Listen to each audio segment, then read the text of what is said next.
ஒரு women success ஆகுறதுக்கு அவங்க லைஃப் பார்ட்னர் கரெக்டாக இருக்கணும்னு சொல்கிறாங்க. இதில் உங்கள் கருத்து என்ன? ட்ரூ. Very very true. கண்டிப்பாக.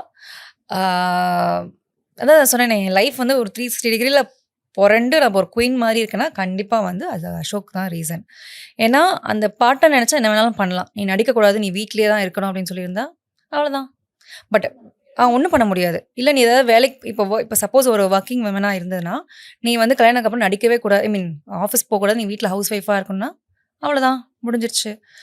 ஸோ ஒரு பார்ட்னருக்கு ஒரு மேஜர் போர்ஷனே இருக்குது. அவரோட ஒய்ஃப் வந்து நம்ம வந்து லைம்லைட்டில் கொண்டு வரணுமா, ஒர்க் பண்ண வேணுமா, சக்ஸஸாக கொண்டு வரணுமாங்கிறது.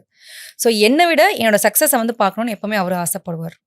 ஸோ என்னை வந்து எப்போவுமே லைம்லைட்டில் வச்சு பார்க்கணுன்னு ஆசைப்படுற ஒரு பர்சன். ஸோ நான் எப்போவுமே யோசிப்பேன், நம்மளுக்காக இல்லை அவருக்காகவாவது நம்ம ஏதாவது ஒன்று பண்ணிக்கிட்டே இருக்கணும், அவரை வந்து ஹாப்பியாக வச்சுக்கணும்னு நான் எப்போவுமே எதிர்பார்ப்பேன். ஸோ பார்ட்னருக்கு மேஜர் இது இருக்குது, பங்கு இருக்குது. நம்ம லைஃப்பில் வந்து எவ்வளோ பீஸ்ஃபுல் இருக்குது, நம்ம லைஃப்பில் எவ்வளோ ஹாப்பினஸ் இருக்குது அப்படின்றத நம்ம லைஃப் பார்ட்னர் வச்சு நம்ம லைஃப் டிசைட் பண்ணணும். ஜோதிகா மேம் ஒரு ஸ்டேஜில் சொல்லுவாங்க, நீங்கள் ரொம்ப அழகாக இருக்கீங்க, என்ன ரீசன் அப்படின்னா, என் புருஷன் கொஞ்சம் ஹாப்பியாக வச்சுருக்கா, அதுதான் ரீசன். நான் எப்போவுமே இது வந்து எப்போவுமே யோசிச்சுட்டே இருப்பேன்.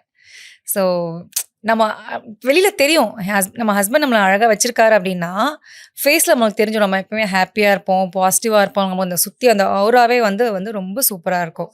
ஏன்னா அவங்க இல்லைன்னா நம்மளுக்கு கண்டிப்பாக வீட்லேயும் வந்து பீஸ் ஆஃப் மைண்ட் இல்லைன்னா நம்ம வெளியிலையும் எதுவுமே ஒர்க் பண்ண முடியாது. மைண்டில் எப்போவுமே ஏதாவது ஒன்று போயிட்டே இருக்கும்.